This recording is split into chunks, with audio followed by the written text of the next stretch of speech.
யூதாஸ் காரியத்தை குறித்து இங்கே சொல்லப்பட்டிருக்கிறது. இந்த யூதாஸ் காரியத்தை பாத்தீங்க அப்படின்னா, ஆண்டவருக்கு சீடனா இருக்கிறவன், ஆண்டவருடைய பிள்ளை, ஆண்டவருடைய ஊழியத்தை செய்கிறான், இன்னும் பணப்பை அவனுடைய கையிலே கொடுக்கப்பட்டிருக்கிறது. அப்படின்னா அந்த ஊழியத்திலே மிக முக்கியமான பொறுப்பு யாருடைய கையில கொடுக்கப்பட்டிருக்குன்னா, யூதாஸ் காரியத்தினுடைய கையில தான் கொடுக்கப்பட்டிருக்குது. ஆண்டவரே யாராவது ஒருத்தர் காணிக்கை கொடுத்தார் அப்படின்னா அவர் ஜெபம் பண்ணி அவருடைய கையில தான் கொடுக்கணும். சரிப்பா, இதை பார்த்து செலவு பண்ணுப்பா. முக்கியமான போஸ்டிங், ஆண்டவரோட நடக்கிறான், எல்லாத்துலயும் அவனுக்கு பங்கு இருக்கிறது. இப்ப ஆண்டவர் சொல்றாரு, என்ன ஒருத்தன் காட்டி கொடுக்க போறான்ப்பா. காட்டி கொடுக்கறவங்க வெளியே இருந்தல்ல, உள்ளுக்குள்ள இருந்து ஒருத்தர் காட்டி கொடுக்க போறாரு. அப்போ எல்லாருமே அவர்களுக்குள்ள ஒருத்தருக்கு ஒருத்தர் பேசிக்கிறாங்க. யார்? ஆண்டவரை யார் காமிச்சு கொடுக்க போறாங்க? யாரா இருக்கலாம். ஆனா அத்தனை வார்த்தைகளையும் கேட்டு விட்டு திரும்பவும் போய் அந்த வெள்ளி காசுக்காக ஆசைப்பட்டு ஒரு முடிவு எடுக்கிறான். நான் உங்களுக்கு இயேசுவை காமிச்சு கொடுக்குறேன் அப்படின்னு சொல்லி சம்மதிச்சிட்டான். அவனுடைய முடிவு தவறான முடிவா இருந்துச்சு. பிரதர், சிஸ்டர், நீங்க ஆலயத்துக்கு வரலாம், நீங்கள் காணிக்க கொடுக்கலாம், நீங்கள் ஊழியம் செய்கிறவர்களா இருக்கலாம், நீங்க வெளி தோற்றத்துக்கு எல்லாத்துலயுமே கரெக்டா இருக்கலாம்.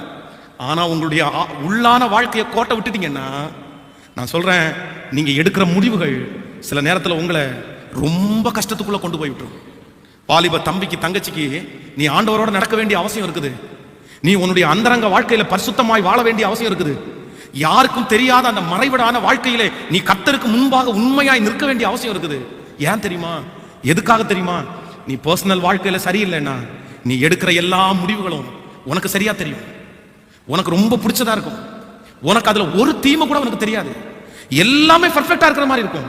ஆனா அந்த முடிவுல கர்த்தர் உங்க கூட இல்லாததுனால அந்த முடிவு உங்களுக்கு தோல்வியாய் அமைந்து விடும். சோ இன்னைக்கு எல்லாருமே ஆண்டவரிடத்துல கேட்கணும், ஆண்டவரே எங்களுடைய அந்தரங்க வாழ்க்கையில நாங்க சரியா இருக்கிறதுக்கு எனக்கு பலன் தாரும். எதுக்கு அப்படின்னா, என்னுடைய முடிவுல நான் எடுக்கிற தீர்மானத்துல சரியான முடிவு, இங்க நடக்கலாமா, இங்க போகலாமா, இங்க போக கூடாதாவா, இதை செய்யலாமா, செய்யக்கூடாதா, இந்த வேலை எனக்குரியதா, இது கர்த்தர் எனக்கு நியமிச்சதா, இந்த வாழ்க்கை எனக்குரியதா, இந்த தீர்மானத்தை எல்லாம் நான் சரியா எடுப்பதற்கு நான் எங்க சரியா இருக்கணும்னா, என்னுடைய தனிப்பட்ட வாழ்க்கையில நான் சரியா இருந்தால் என்னுடைய தீர்மானமும் எப்படி இருக்கும்னா சரியானதா இருக்கும். எத்தனை பேர் ஆமோதிக்கிறீங்க?